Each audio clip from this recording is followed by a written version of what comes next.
markets operate is because someone can buy low and sell high.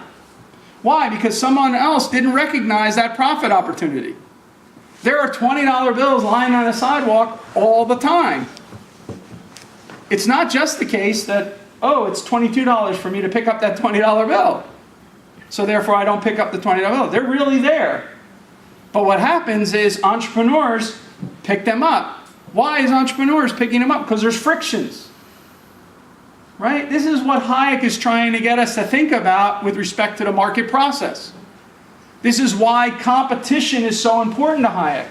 Competition is this discovery procedure. It's the mechanism by which we find those $20 bills. It's those mechanisms by which we find those institutions that allow us to live better together. Right? It's those mechanisms that allow our social mores to allow our group to thrive. Competition, not out of the brow of a genius, right? But competition, meaning contestation, challenge, failure, success, right? All of these kind of ideas. This is Hayek's social philosophy. This is why you end up by having, a kind of, if economics' curious task is to demonstrate to men how little they know about what they imagine they can design, what's the alternative? What Hayek says is Nobel Prize address, not to be an engineer, but to be a gardener. How do you think about cultivating an environment for this discovery? That cultivating of that environment for that discovery, that's competition. How do I institutionalize competition? And Hayek comes to the position, ultimately, that it's private property embedded in the rule of law. He calls it at times several property. Those of you who have read it, why? Right? Several or separated property. It's precisely because we're bidding for those property. We need property rights to give us incentives, right? We need prices to give us information. We need profit to lure us and losses to penalize us. And what is it that these losses do? But, by the way, reshuffle the property rights. So it's all interconnected in Hayek's theory. So this is all what he's trying to do. This is why it's a mistake to not see Hayek's program as unified. Right? It's coherent from the beginning. The Hayek that wrote The Fatal Conceit is the same Hayek that wrote Prices and Production. He's just asking a different question. When he wrote Prices and Production, it's all about what I just said to you about prices, property prices, and profit and loss.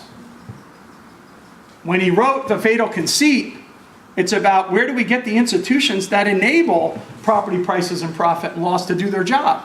And the reason why he had to evolve this way was because other economists, under the idea that math is math, forgot the institutional grounding.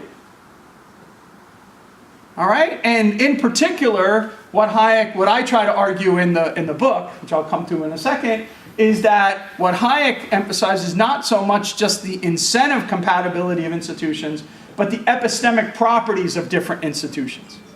And that's his unique position. So we go through the economics as a coordination problem. That's where all his unique economics is done.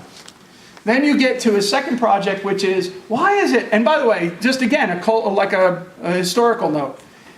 Everyone in 1932-33 was a Hayekian. The London School of Economics is an amazingly special place. And everyone in that school is really into Hayek. By 1937, nobody is. Hayek and Robbins. And the other people are all gone. Coase or whatever, they're gone now. But now, who do you have remaining? They all became Keynesians. And worse than that, his own dissertation student, Abba Lerner, develops the argument for economics of market socialism. Hayek's student. So one of the things I think about is read Hayek's address in 1933 called The Trend of Economic Thinking. When he writes that address, he basically argues, look, unless you are an economist, unless you're not an economist, you would never argue for socialism. Because how would you possibly argue for socialism if you're an economist? Right? It's going to, have incentive problems, going to have all these problems. We know that from economics. And, the only reason why anyone who would argue for socialism would have to be a German historicist or American institutionalist. Not a marginalist. not as someone trained in modern economics. Well, what happened in the 1930s? The models of market socialism were using neoclassical price theory to show that you could build efficient market socialist arrangements. So Hayek is like, okay, wait a minute, what's going on here? Where did you guys go wrong? And that leads him to his abuse of reason project. By the way, it's a kind of a weird move, but bear with me, it's actually a good move. But if you think about it, what he says is, you're somewhat screwed up philosophically. And by the way, the real roots of it are in Saint-Simon, right? So I'm sure that this didn't have that big of a resonating thing, on anyone. You're a Descartesian rational constructivist, and they're like, I don't even know. I'm just building models of market socialism because, math is math. But what he tries to show them is that their philosophical errors led to their analytical errors. And so this is what he does in his abuse of reason project. And then finally, so you have a philosophical problem and you have an institutional problem. And so at the same time he's doing that, he then builds into the idea that the restatement of the liberal principles. He has to recapture the old Smithian Humean liberalism of the Scottish Enlightenment, because they understood the evolution of the common law. They understood that economic activity is embedded within this idea, and so that's where he goes. Now, his last book, which I don't really talk about all that much in the book here, is Philosophical Anthropology and Study of Man, and that's where he really embraces the struggle between our evolutionary past and the demands of the modern society, right? And so maybe we might have some questions about that, but let me try to get through here so we can have some Q&A. The argument that I try to make was that Hayek was compelled to delve deeper and deeper into the institutional framework within which commercial and non-commercial life takes place. And in addition to the structure of the incentives that they face, they also have these epistemic properties. Liberty is about learning. How do you learn in different environments? How does economic actors learn? How do political actors learn? How do social actors learn? They all learn in social settings, and they learn through contestation. And so this is why we have to, and there's different epistemic properties. I sometimes flippantly explain to students, undergraduate students, I use the example of learning in a classroom. And I'd say, like, look, used to be a blackboard. Now they're whiteboards with black ink, but they always used to be blackboards, right, with white chalk, right? And so you have a blackboard with white chalk, and the lights are on in the room. And I write the information down, and you're supposed to be able to process it and get it. Imagine if instead what we had was the room was completely not lit, and I had a blackboard and I had black chalk. And then I said, here's the quiz. Right? It's just on what I wrote on the thing. So what I argue is that capitalism is like the first environment where you have a well-lit room, you have well-lit, contrast between the blackboard and the chalk. Socialism is the opposite, right? That you don't have that kind of learning environment. The question is, why do we understand how alternative institutions impact these learning environments? And that's what Hayek was trying to get us to think about. How does interventionism affect the learning environments? How does that? So again, what would a young Hayekian do? One of the things to do is maybe look at Thomas Sowell's book, Knowledge and Decisions. Because what Sowell did in that book was to try to play out this epistemic function. That's different. By the way, it's his least successful book, because it's the hardest one for people to wrestle with, right? But it's all about how people process knowledge under alternative institutional environments. That's why Knowledge and Decisions, as opposed to, many of his other books, which Sowell is the master at communicating, right? First rule of economics, we live in a world of scarcity. First world of politics, deny what the economist just told you. Everyone can understand that. But if you read Knowledge and Decisions, and you look at the way he talks about how alternative institutional environments of the law will impact the way that economic actors decide, well, that's the Hayekian problem. That's the delving in deeper of that. And there's other examples of that with banking systems, all kinds of different things. So the structure of the book goes as follows. In fact, I don't know how this one, there we go. So this chapter here actually has an interesting epilogue to it called What Would Hayek Do? And it's about Hayek and the issue of secondary depressions. All right, because this is a big issue of whether or not Hayek was a liquidationist or whatnot, and I try to, go and challenge that. But the big thing for the purpose today is not the specifics of the argument in that chapter, but the idea that Hayek constantly was evolving his perspective on money and monetary policy. Not monetary theory, but monetary policy as an implication of his monetary theory, precisely because of his failure to have his first bite of the apple be politically sustainable. He is a gold standard person at different times. He is a market monetarist at different times.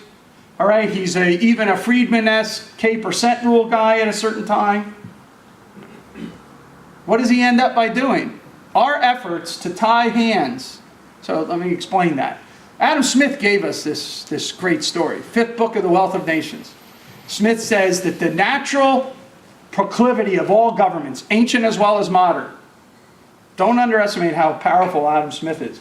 All governments, ancient as well as modern, engage in the following juggling trick. That's what he calls it, juggling trick.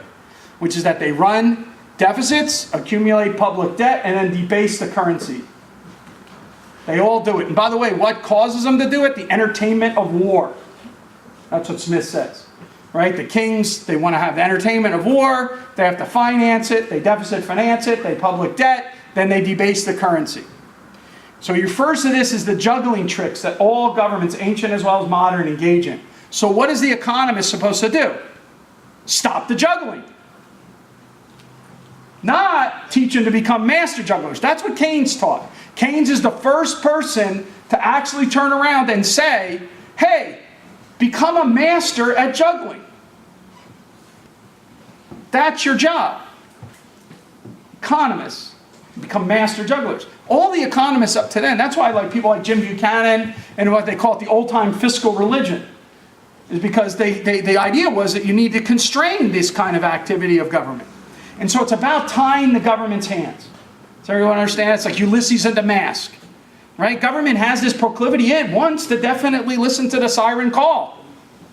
So the only way you can achieve it is to tie them to the mask. When Hayek tries on things like a monetary rule or a gold standard or these different ones, what he finds is that when you examine it, they somehow untie that hand. And they're juggling. They might even learn how to juggle like this. They don't do it very well. That's why economies fall apart. But they're juggling. They're like bouncing around juggling. So at the end, what does Hayek say? Guess you got to cut off their arms. That's the point of the denationalization of money. Take it out. He says, in fact, we can't even get freedom as long as we have a monopoly supplier of the currency. And again, that's a position he comes to late in his life. But not because, he got old and crazy. It was because you study him throughout his life. He constantly takes these very measured ways at trying to answer the question. And each time he's frustrated. Right? So, it's same thing with all of his analytical arguments, right? About incentives. Mises and Hayek, all of them would have gladly just settled on the oldest argument in intellectual history, which is Aristotle's critique of Plato on collective ownership. Right? That should be it, right? Okay, Aristotle criticized Plato, put an exclamation mark, say one more time with feeling. So Karl Marx comes running around, like that. And just like before, Rousseau came around. Here we go. We've got Aristotle beating up Plato. It goes all the way back. All right, so why is it in the 20th century did they have to start delving deeper into an argument? It was because their opponents in the intellectual argument thought they had an answer, which is at the base and the superstructure. You change the base, you're going to change the superstructure, so therefore man is going to be transformed. We're no longer going to be that little greedy little bugger that's going to fall down because of incentives. And so Mises and Hayek said, okay, let's imagine how strong the argument would be if we in fact had nothing but saints. Let's assume for a minute, only saints are in charge. And now, how are they going to know what to do? And then they started examining questions of that. But it's not because they got it's because they found the frustration in their intellectual dialogue with their opponent and their relationship of that with the advocacy that different people were having. This is what you see in Hayek having to do with money. You see it with socialism. You see it with the price system. Okay, and so this is what I try to do throughout the book. Some additional features of the book which are unique to the book. All right, which is maybe worth the price of admission. Not completely, but you should somehow, you got a free copy, so you should, like, you know, bid off to people and drive the price a little bit. He has a monopoly supplier right now. So one is, in the back is a full citation study. So here's one of the things about Hayek is if you look at his citation pattern over time, and in particular, this goes back to my point that I was raising about Mises and Hayek having this tremendous successful scientific career. Hayek is the second person among all the economists to ever win the Nobel Prize. He's the second most cited Nobel laureate among other Nobel laureates. The first is Arrow. The second is Hayek. Among the Nobel laureates in his time, lifetime citations across all disciplines, he comes in 4th or 5th. Herbert Simon comes in the top because he captures all computer science, political science, everything. So he's way out. But then if you look at the different people, so Hayek is actually only behind like Arrow, Samuelson, and Friedman. Okay? We developed in the process of doing this Hayek's intellectual family tree, including his dissertation students. Hayek wasn't, this goes back to something that Gabrielle mentioned before. If you go online, if you're interested in economics, type in a thing called your academic flower. Okay, your academic flower.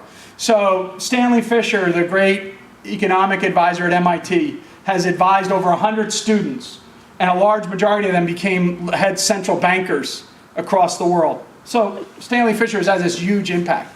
If you look at Thomas Sargent, for example, he has this amazing academic flower of people who became major academics. All right, and so this family tree is an important aspect. Hayek was a scholar and not outside of the LSE, not really interested in teaching. So he doesn't have much of a family tree. Like his, you know, he has a few students here or there. And so he doesn't have this mass amount of students. And that's a big issue, actually. The use of knowledge society is ranked in the top 20 articles in the history, first 100 years of the American Economic Review.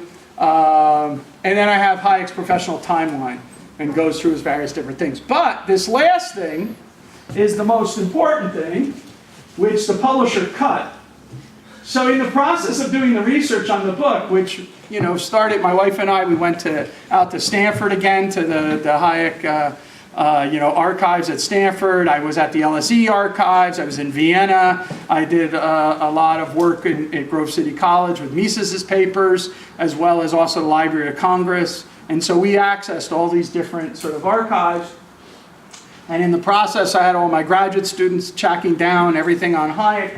And we created a thing called the Living Bibliography of the Works of Hayek. This is an online resource that people will continue to contribute to. When you write an article on Hayek, it will go in there and all of this stuff, provided you let us know that you did it, or we find out about it. But this is actually in the website of that is actually very good. Anyway, thank you very much. I do think that economics is a live research program. One of the things that's most important to understand is the scientific attitude without being scientistic. And that scientific attitude is best captured in a phrase by Richard Feynman, who said that I'd much rather ask questions that don't have an answer than ever provide answers that can't be questioned. And that is what Hayek did. And some people think that meant him to be muddled, but it's precisely in the muddling that you're going to find the fruit for future research and progress in the theory of ideas. So, all right, thank you very much.